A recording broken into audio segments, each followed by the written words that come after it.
Hi hello అండి, welcome back to my channel Pattu Express. ఎలా ఉన్నారు? అందరు బాగున్నారా? ఈరోజు ఇదేంటో చూసారా? రాగి ముద్దండి. ఆరోగ్యానికి చాలా చాలా మంచిది. ఇందులో ఐరన్, కాల్షియం అన్నీ చాలా ఎక్కువ ఉంటాయి. ఇది కంపల్సరీ ఒక్క పూట కనుక మీరు తిన్నారంటే ఆరోగ్యం బాగుంటాం పాటు వెయిట్ లాస్ కూడా ఈజీగా అవుతారు. ఇక్కడ మాకైతే కర్ణాటకలో ఒక్క పూట అయినా సరే కంపల్సరీగా రాగి ముద్ద తింటారనమాట. మనకి బియ్యం అవన్నీ అంటే రైస్ తినటం అది అవన్నీ మంచిది కాదు కదా. షుగర్ లెవెల్స్ బాగా పెరుగుతుంది. ఇది షుగర్ వాళ్ళకు కూడా చాలా చాలా మంచిదండి.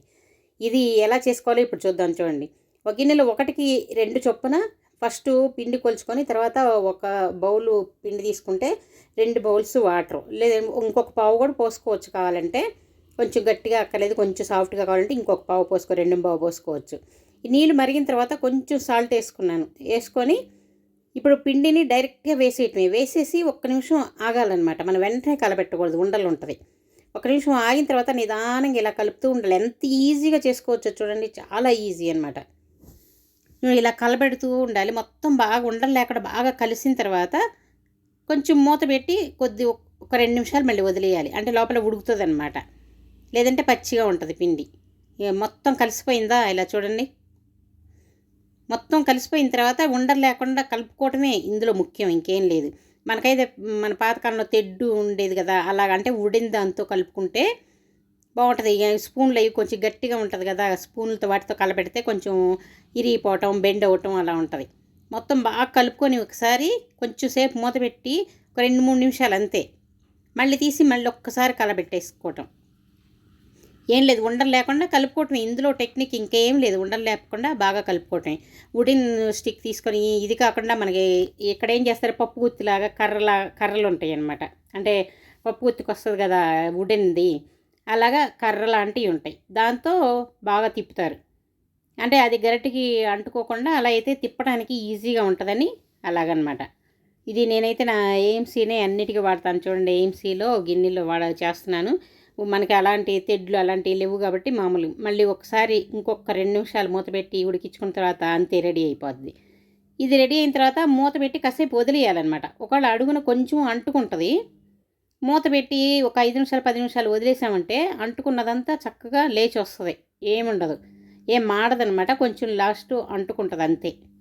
చూసారా, బాగా కలిసిపోయింది. 2-3 సార్లు మాత్రం మూత పెట్టి ఒక 2 నిమిషాలు అలా వదిలేస్తూ ఉంటే బాగా ఉడుకుతుంది. లేదంటే పచ్చి పచ్చిగా అనిపిస్తుంది. చూసారా, బాగా ఇప్పుడు కలిసింది, అంత ఉండలేకుండా. అలాగే బాగా ఉడికిపోయింది కూడా.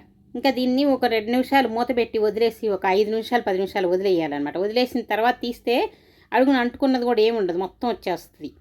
ఇప్పుడు తర్వాత చూడండి, దాన్ని మనకి ఎంత సైజు ఉండ కావాలో అంత పిండి తీసుకొని మళ్ళీ మొత్తం ఒకసారి కలుపుకోవాలి. ఉండలు లేకుండా కలుపుకున్న తర్వాత దాన్ని ఎంతెంత సైజు ఉండ కావాలో అది వేరే ప్లేట్లోకి ఇలా తీసుకొని మళ్ళీ ఒకసారి చేయి తడి చేసుకోవాలన్నమాట. వేడిగానే ఉంటుంది, వేడిగానే ఈ ముద్దలు కట్టుకోవాలి. చూడండి, కొంచెం చేయి తడి చేసుకొని దాన్ని కొంచెం స్మాష్ చేస్తున్నట్లు చేసి ఇలా ఉండలు చేసేసుకోవటమే. చూసారా ఎంత చక్కగా రెడీ అయిపోయిందో రాగి ముద్ద. ఇది ఆరోగ్యానికి చాలా చాలా మంచిదండి. తప్పకుండా అందరూ, అంటే ఇప్పుడు ఈ రోజుల్లో అందరికీ షుగర్లు, బీపీలు ఇవన్నీ వచ్చినాయి కదా. చూసారా, ఎంత ఉండగాలో అంత తీసుకొని కొంచెం ఇలా చేయి తడి చేసుకుంటూ ఇలా ముందు ఇది రాని వాళ్ళు ఏంటంటే ఇలా గరిటెతో తీసుకోవాలన్నమాట. ఇలా గరిటెతో కొంచెం స్మాష్ చేసుకుంటే బాగా కలుస్తుంది. ఉండలు ఏం లేకుండా కూడా కాస్త కొస్తే ఏదైనా ఉన్నా కూడా ఇలా కలిసిపోతుంది. చూడండి, ఇలా కలిసిన తర్వాత ఇప్పుడు కావాలంటే చెయ్యి కొంచెం తడి చేసుకొని వాటిని ముద్ద చేసేసుకోవటమే. చూడండి, కొంచెం తడి తగ్గుతుంది. చూడండి, కొంచెం ఇలా చేసుకుంటూ అది స్మాష్ చేసుకుంటూ ఇలా ఉండ చేసేసుకుంటే ఎంత నైస్గా వచ్చేసినాయి చూడండి రాగి ముద్దలు. ఇలా చేసుకోవడం కూడా చాలా ఈజీ, చాలా తొందరగా కూడా అయిపోతుంది. మనకి అన్నం ఎక్కువ తినకూడదు అంటున్నారు. అదేమంటే గోధుమలు కూడా ఈ మధ్య గ్లూటెన్ ఉంటుంది, గోధుమలు కూడా మంచిది కాదంటున్నారు. కానీ రాగులు కూడా, అంటే ఈ రాగి పిండి కంటే కూడా మేము రాగులు తీసుకొని పిండి పట్టించుకుంటాము. అది చాలా మంచిది. రాగులు తీసుకొని ఇలా పిండి పట్టించుకొని ఒకసారి ఉంచుకునే ఉంటాయి, ఒక 5 కేజీలు ఉంటుంది. మనం ఇలా రాగి జావాగా తాగొచ్చు, ఉదయం పూట టిఫిన్ కింద రాగి జావా తాగొచ్చు. లేదంటే రాత్రిపూట కానీ మధ్యాహ్నం పూట అయినా సాంబార్ కానీ వాటితోటి ఇలా రాగి ముద్ద కూడా చేసుకోవచ్చు. ఇది చికెన్ చారుతో కూడా చాలా బాగుంటుంది. ఇది మసాలా చారులు అవి చేస్తాం కదా, వాటితో కూడా చాలా బాగుంటుంది. ఉట్టి సాంబారే కాదు. చూడండి, మీరు కూడా తప్పకుండా రోజుకు ఒక్కసారైనా ఇలా చేసుకొని తినండి, చాలా చాలా బాగుంటుంది. మీకు నచ్చిందా? నచ్చితే లైక్ చేయండి, మీ ఫ్రెండ్స్కి బంధువులకి షేర్ చేయండి. ఇంకా సబ్స్క్రైబ్ చేసుకొని వాళ్ళు ఎవరైనా ఉంటే సబ్స్క్రైబ్ చేసుకోండి. ఇంకా ఇలాంటి మంచి మంచి వీడియోలు మీరు చూడగలుగుతారు. మళ్ళీ ఇంకో వీడియోతో మీ ముందుకు వచ్చే వరకు సెలవు. Take care. Bye bye.